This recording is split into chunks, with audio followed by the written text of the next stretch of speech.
Na Blejskem gradu in v festivalni dvorani Bled je v teh dneh na ogled razstava akademskega slikarja Branka Suhija. V sodelovanju z avtorjem so jo pripravili v Narodnem muzeju Slovenije in jo na zanimiv način povezali z letošnjim Evropskim letom kulturne dediščine in vprašanjem, kako nastaja kulturna dediščina. 2018 je Evropska unija razglasila kot leto kulturne dediščine.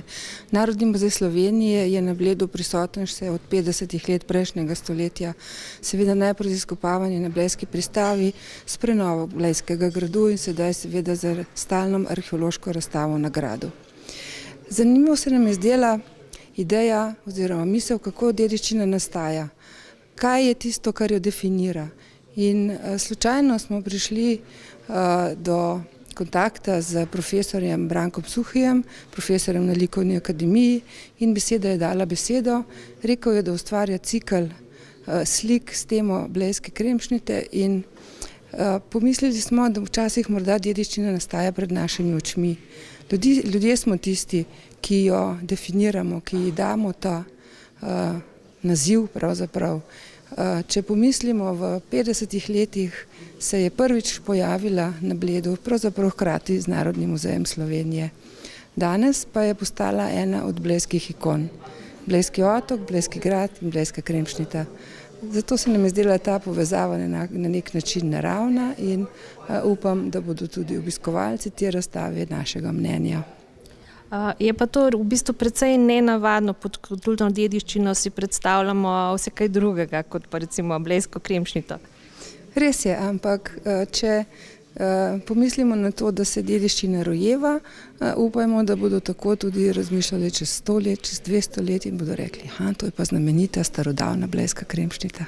Akademski slikar Branko Suhij je cikel del z naslovom Tradicija v umetnosti začel ustvarjati v letu 2013. Cikel na poseben način zaznamuje kremna rezina. Nisem skozi pri kremni rezini, vmes je še mnogo drugih vsebin, drugačnih slik, ampak enostavno se iz leta v leto se je moja misel vračala na to kremno rezino, ker eno je ta, bi rekel, osnovna kremna rezina, drugo je pa, da se znotraj te kremne rezine ali pa na kremno rezino sem upisal določena imena, velikih imen svetovne umetnosti, ki so mi blizu, v katere verjamem, ker že po osnovi na nek način izhajam iz prepričanja, da je tradicija zelo pomembna v umetnosti in da je treba spoštovati, negovati in seveda iz te tradicije lahko človek nek likovni svet seveda potem veliko bolj verodostojno razvija.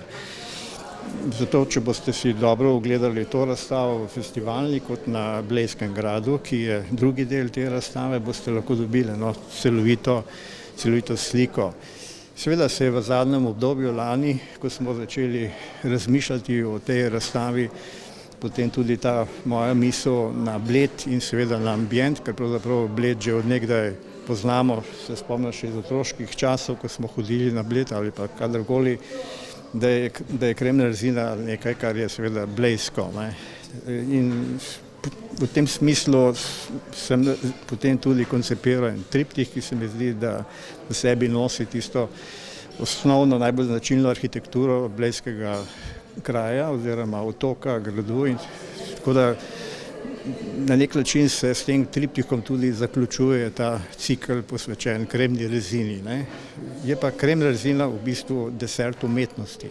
Tako jaz gledam kremno rezino, ker pravzaprav vse, kar boste razbrali, znotraj kremne rezine, kot tudi to, kar se je napisalo na njo, pomeni pravzaprav desert umetnosti, ker so vključeni umetniki, za katere jaz verjamem, da so naredili toliko v svojem življenju in v svojem delu, da seveda, če jih dobro razumemo, jih lahko tudi sprejmemo kot desert. Branko Suhij v svojem slikarstvu izhaja iz izročila pop arta, kar pomeni, da svojo umetnost vključuje predmete iz vsakdanjega življenja. Umetnost, ker veder človek jemlje tudi neke vrste užitek, če bi tako rekel, desert, kot to imenuje, in je te kremšnite oziroma kremne rezine povezal seveda tudi, ker je pedagog z svojo zavestjo o svojem pedagoškem poslanstvu in je zato upisal na strehe teh arhitektur, če tako rečem, kremšnit, imena umetnikov, na katere opozarja, skratka, da jih je treba poznati in ki so njemu osebno kaj pomenile. No, na tej podobi je pa interpretiral eno izmed slik Rubensa, portret njegove žene.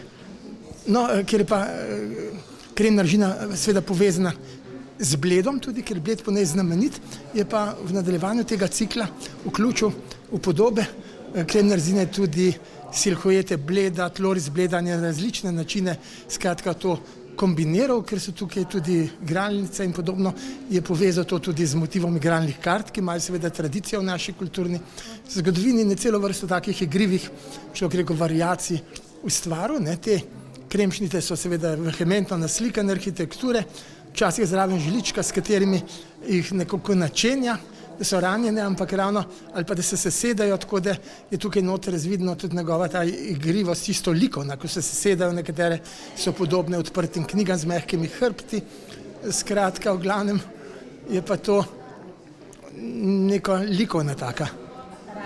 Radostna podoba, to je podoba pač Suhja, ki je zelo veder, vitalističen slikar in optimist po svoji naravi, tako da so take kultivirane, vedre podobe, ne more pa mimo tega seveda, da tudi poučuje, vzgaja na neosiljiv način s temi imeni, zato je katalogu tudi hotel, da se je dodal seznam pa kratki komentarji, kaj umetniki, ki jih je poimenoval, na kremnih rezinah pomenijo. Nad razstavo so bili navdušeni tudi obiskovalci. Nekaj smo že vedeli, slutili, kaj nas čaka, ampak tako, kaj tukaj, mislim, prečudovite so. Grafike in slike, jasno tudi. Tako da, škoda, da je premalo ljudi, ker to bi res mogli videti ljudje, to res prečudovito stvar. Kaj vas je pa najbolj navdušilo? Ali tehnika, ali vsebina, barve? Tehnika vsekakor na začetku, zdaj pa tudi vsebina, ker zatem vidimo, kakšna zgodba je. To smo šele danes zvedeli. Tako da oboje. V bistvu se mi zdi, da je celotna razstava neka res taka pojedina, na katero z veseljem stopaš in se prebijaš skozi prostor in odkrivaš, recimo to je govorim za Blejski grad, kjer je razstava v bistvu v nekem celotnem oziroma postavitev je takšna, da se v bistvu pogovarja s to stalno zbirko in se mi zdi, da v bistvu gledaš stalno zbirko in hkrati se sladkaš s kremnimi rezinami in se mi zdi, da so zelo dobre stvari oziroma slike in grafike in se navdušujem nad vsem tukaj. Hvala. Za ogled razstave v predverju Festivalne dvorane na Bledu imate čas še do konca junija. Na Blejskem gradu pa bo razstava odprta vse do 30. oktobra. Ogledate si jo lahko v sklopu stalne muzejske razstave.